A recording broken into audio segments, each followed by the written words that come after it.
Assalamu alaikum wa rahmatullahi wa barakatuh. Au cœur du Sénégal du XIXe siècle, dans un monde bouleversé par la colonisation, les résistances armées et la fragilisation des savoirs traditionnels, une voix s'est élevée avec une douceur et une force inattendues.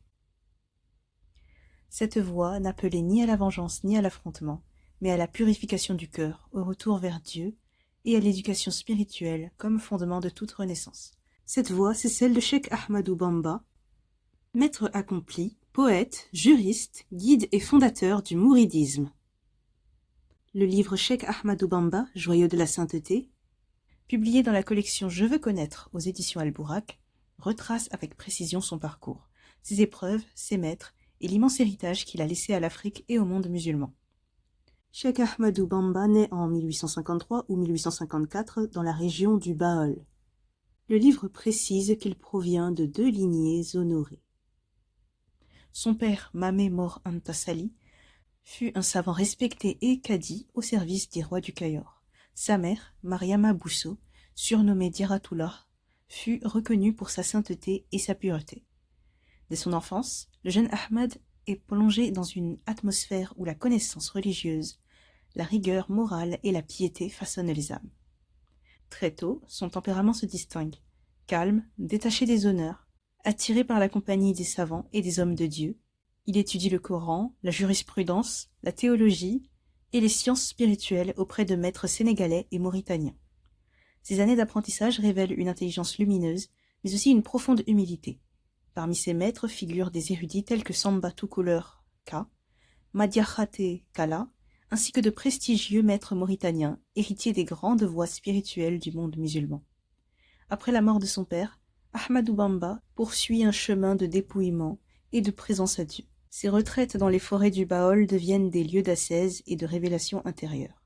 Selon le livre, c'est durant ces années qu'il reçoit une orientation décisive. Le prophète sallallahu alayhi wa sallam lui apparaît et lui ordonne d'éduquer les âmes, non pas par la simple transmission des sciences, mais par la himma, c'est-à-dire l'effort intérieur, la discipline et la sincérité absolue. Cette mission marque la naissance de la voie mouride. Il fonde d'abord Dar es-Salam, puis la ville sainte de Touba, qu'il consacre entièrement à Dieu.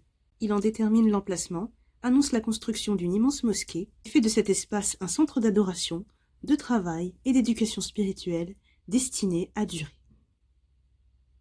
Autour de lui, les disciples affluent.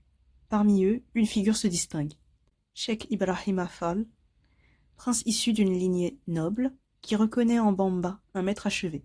Sa soumission totale, son service, son amour du travail donneront naissance au mouvement des Baye Fall, profondément ancré dans l'éthique du service et du dépouillement.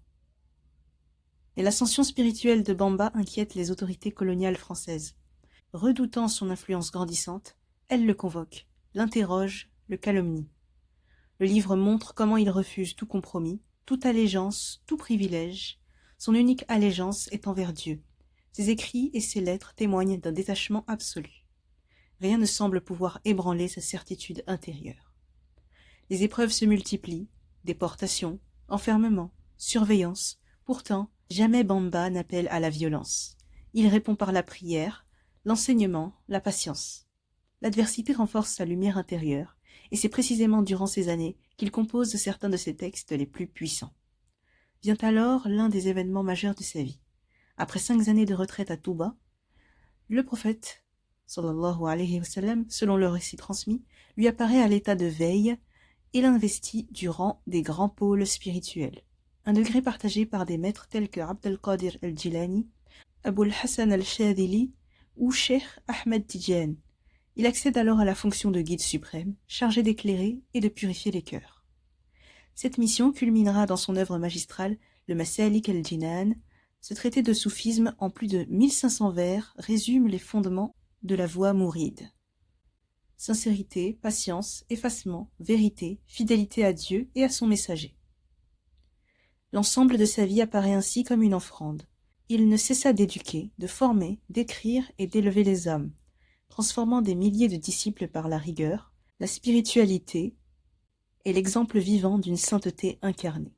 Ce podcast offre un aperçu du parcours exceptionnel de Cheikh Ahmadou Bamba, maître de lumière dont l'influence demeure vivante dans le monde musulman.